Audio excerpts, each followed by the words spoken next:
Uni Eropa resmi memberlakukan visa Cascade bagi warga negara Indonesia untuk kawasan Schengen. Hal ini diumumkan dalam konferensi pers yang digelar di Kementerian Koordinator Bidang Perekonomian, Jakarta, Kamis 31 Juli.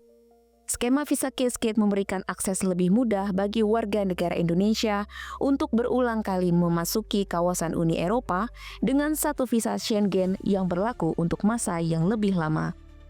Visa Cascade bisa didapatkan oleh WNI yang sebelumnya sudah pernah mendapatkan dan menggunakan visa Schengen dalam kurun waktu 3 tahun terakhir. Menko Perekonomian Erlangga Hartarto menjelaskan, kebijakan tersebut diharapkan dapat memperkuat hubungan antar masyarakat Indonesia dan negara-negara di Uni Eropa.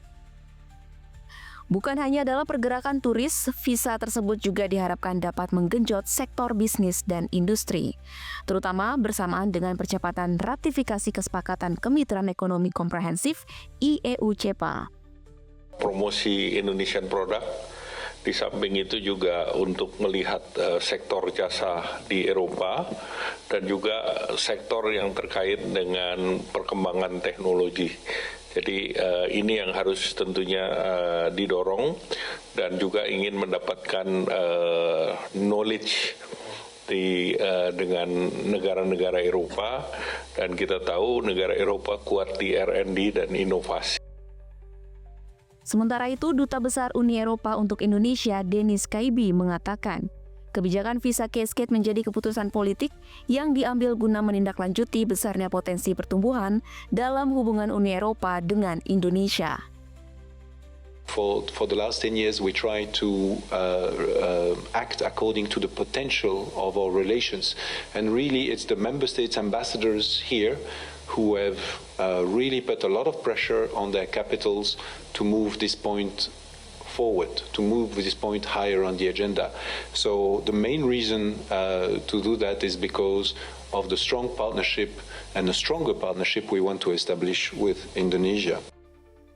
Sebelumnya, kesepakatan pemberlakuan skema visa ini telah diumumkan pada pertemuan bilateral antara Presiden Prabowo Subianto dengan Presiden Komisi Eropa Ursula von der Leyen pada 13 Juli lalu.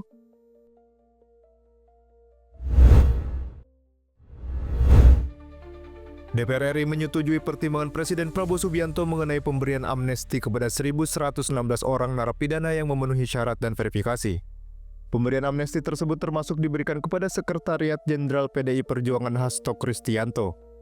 Hasto mendapat amnesti dalam kasus hukum dugaan suap pergantian antar waktu untuk anggota DPR Harun Masiku. Persetujuan amnesti Presiden disampaikan oleh Wakil Ketua DPR RI Sufmi Dasko di Kompleks Parlemen Senayan, Jakarta, Kamis pekan ini. Dan pertimbangan atas Surat Presiden nomor angka 2/07/2025 tanggal 30 Juli 2025 tentang amnesti terhadap 1.116 orang yang telah terpidana diberikan amnesti, termasuk saudara Hasto Kristianto. Sebelumnya, Hasto Kristianto telah dijatuhi 3,5 tahun penjara dalam kasus suap terhadap mantan komisioner KPU Wahyu Setiawan. Vonis terhadap Hasto masih lebih rendah jika dibandingkan dengan tuntutan jaksa, yaitu selama 7 tahun penjara. Ketua Umum PDI Perjuangan Megawati Soekarnoputri telah menginstruksikan kepada seluruh kader untuk mendukung pemerintahan Prabowo Subianto. Restu dukungan Partai Banteng kepada pemerintah ini disampaikan Ketua DPP PDIP Dedi Yefri Sitorus di Nusa Dua, Bali, Kamis 31 Juli. Megawati meminta seluruh kadernya mendukung pemerintahan Prabowo dengan segala upaya yang positif untuk menjaga negara. Terlebih dalam menghadapi krisis fiskal, defisit pembayaran hutang luar negeri, hingga tantangan geopolitik dan tekanan ekonomi global. Tidak hanya itu, Megawati juga menginginkan agar para kader PDIP bisa selalu menjaga solidaritas partai. Megawati juga meminta kader PDIP untuk turun ke masyarakat dan mendengarkan aspirasi serta persoalan murni yang berada di tengah masyarakat.